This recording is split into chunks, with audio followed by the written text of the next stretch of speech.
Existem cientistas que têm realizado trabalhos notáveis em pesquisa sobre a reencarnação.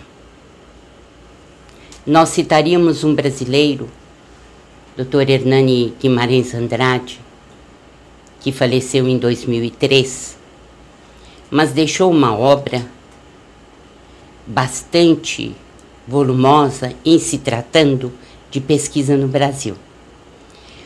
Foram 75 casos, 8 deles estão enfeixados em um livro, Reencarnação no Brasil. São casos fortes, quer dizer, de forte evidência da reencarnação com pesquisa científica. Nós temos um pesquisador respeitabilíssimo, Dr. Ian Stevenson, nos Estados Unidos, da Universidade de Virgínia, e que escreveu vários livros, pesquisou 2.600 casos, sendo que o último livro dele chama-se Reincarnation and Biology, com 2.300 páginas, que tem como objeto de pesquisa as marcas de nascença e os defeitos congênitos ligados à reencarnação.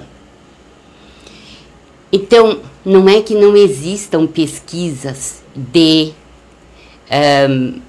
cientistas sérios, mas o que ocorre é que existem muitos interesses por trás desta questão chamada reencarnação. Por quê?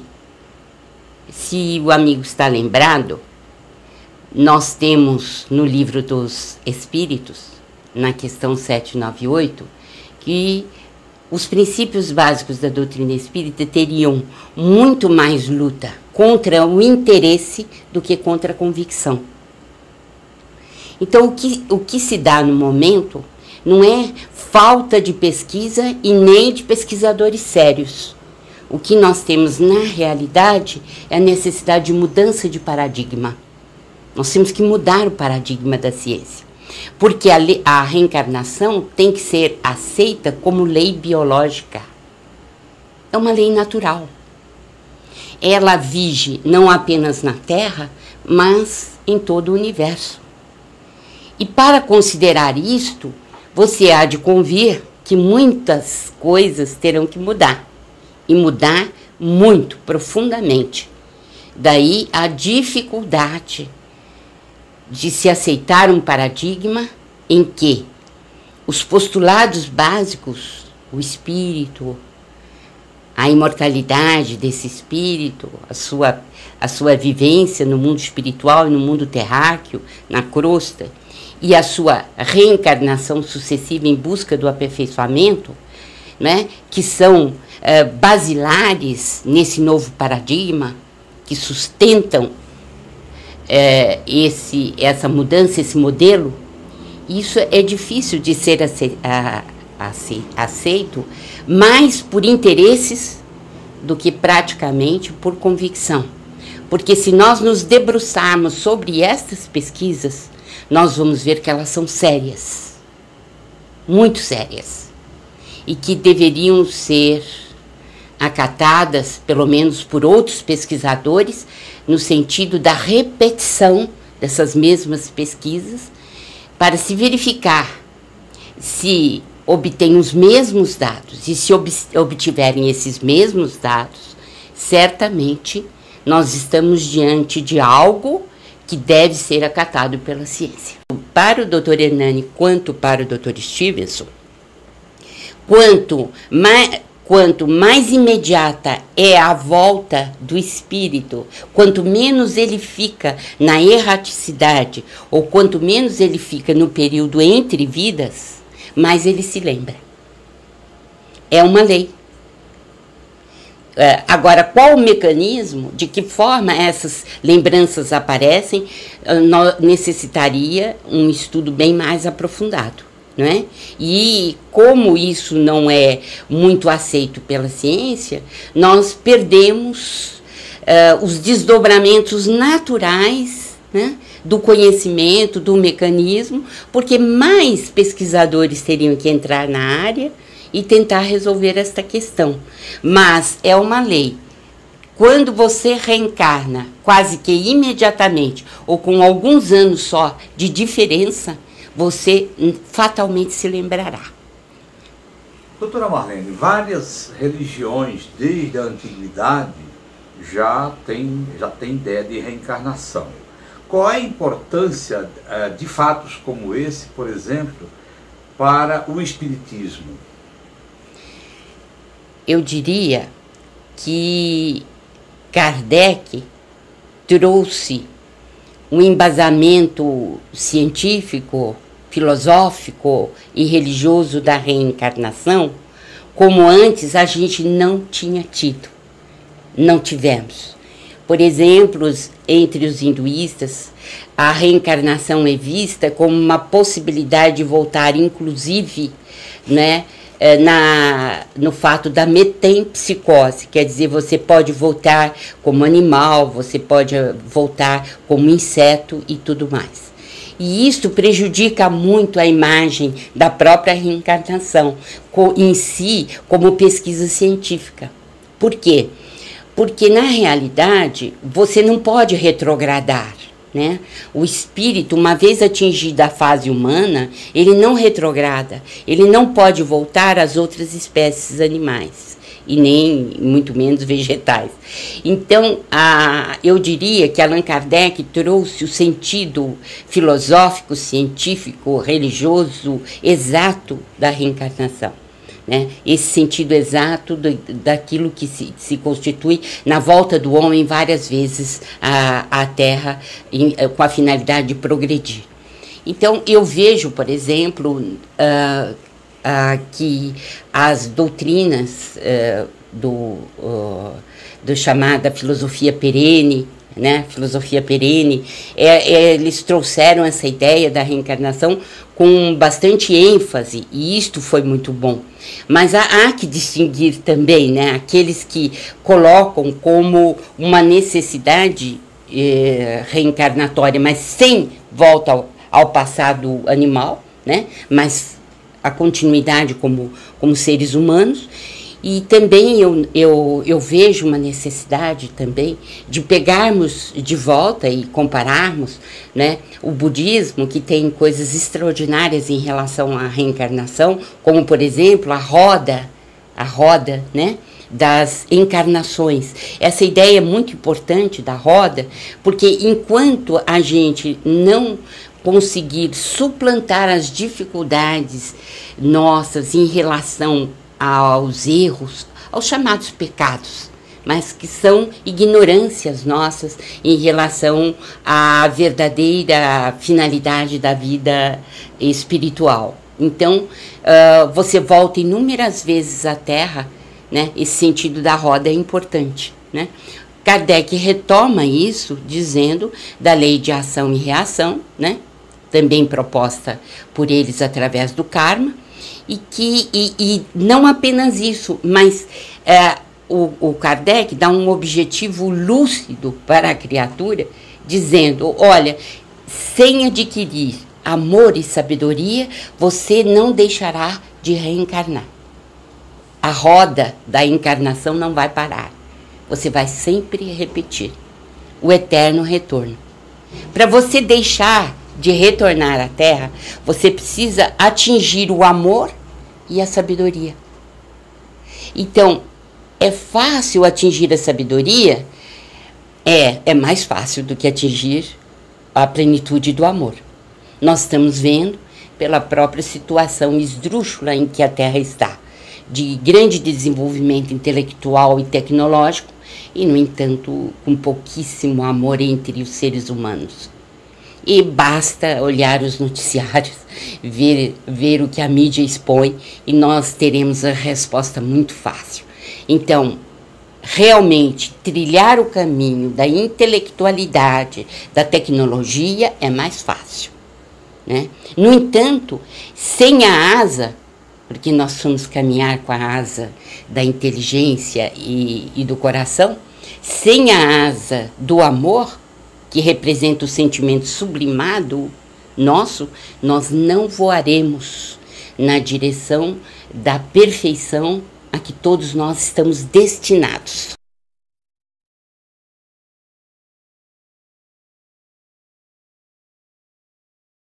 Exatamente a riqueza de detalhes, das lembranças desta mãe que renasce alguns anos depois, né?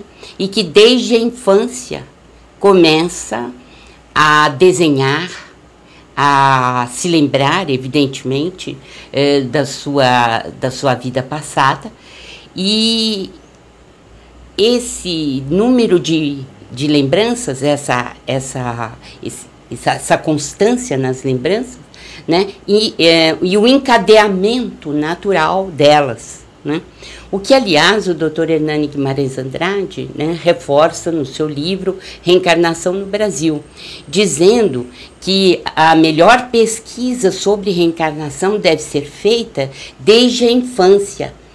A mais, vamos dizer assim, a infância mais primitiva, quer dizer, quando a criança começa a falar, né? Ela começa a desdobrar essas lembranças, e que elas são muito importantes porque são espontâneas, lembranças espontâneas, e que falam muito seriamente de uma vida passada. Assim, ele tem casos fortíssimos, né, de lembranças que são anotadas pelas mães, né? Como, por exemplo, a daquela menina que foi morta, né, durante a Segunda Guerra Mundial, e que começa a descrever, né, todos os fatos que ocorreram durante um pouco antes da sua morte. Há casos incríveis, como o do Dr. Ian Stevenson, por exemplo, da lembrança do menino, né, o Zavi Aung, que mora na Birmânia, em Rangoon.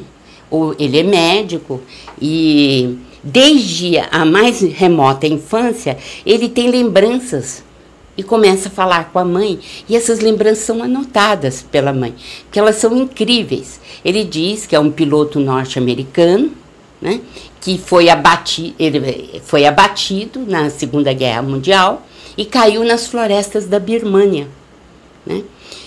E o que choca quando você encontra o Zavi?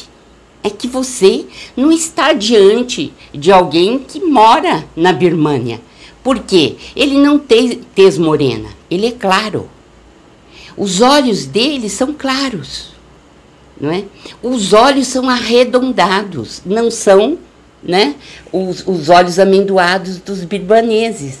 O cabelo é loiro, e não tem cabelo preto, como os birmaneses. E o interessante é que o Dr. Stevenson fez uma pesquisa até para saber se a mãe do Zavi poderia ter traído o marido. Até isso ele fez, para a questão da infidelidade, já que o menino, que depois se transformou num médico, hoje ele tem mais de 60 anos, né? Ele apresenta características ocidentais. Além do que, desde a primeira infância, ele fala inglês e palavras em inglês, né? O que não é de modo algum comum na Birmânia. Então, como você vê, são casos fortíssimos, né? E que são feitos com todo cuidado, com questionários respondidos pela família, né? E respondidos pela própria criança, que depois se tornou um adulto, um médico, afinal de contas, um intelectual, né? E que guardou durante muito tempo essas lembranças e que conserva no próprio fenótipo, no próprio corpo físico, as características de um ocidental, né? Estes casos são fortíssimos do ponto de vista da pesquisa científica. Então, eles não podem ser menosprezados pela ciência. Nem pela ciência nunca serão. Porque a ciência não é materialista e não é espiritualista. A ciência é o que ela é. né?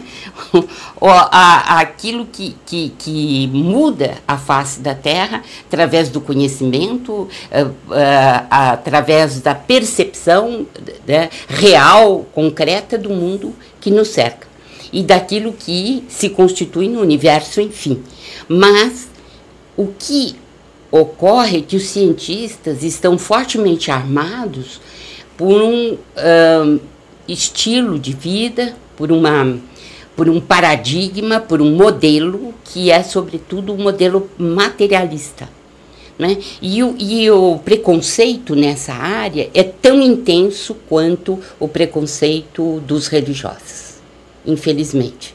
Então, você não vê a replicação dessas experiências do Stevenson e do Dr. Hernani, não porque elas não sejam fortes, mas porque elas são desdenhadas, né, como se elas não tivessem cunho científico, só que elas estão baseadas na ciência também. Então, é uma pena que isso não ocorra. Isso eu quero te dizer, esses casos são fortíssimos, como eu te disse, porque como a mulher do filme começa a ter as lembranças desde a sua mais tenra idade, porque a mãe se refere aos desenhos que ela fazia. E isso me chamou muita atenção no filme, porque coincide exatamente com as pesquisas do Hernani e do Dr. Stevenson, dos dois, né? E vem demonstrar que isso, de alguma forma, está guardado no inconsciente, né? E o espírito traz à tona em determinadas fases da vida e que se repetem ao longo da vida, né? Como quer dizer que ela tem de prestar atenção em algo que ocorreu com ela no passado, mas que estão vivas, esses fatos estão vivos dentro dela.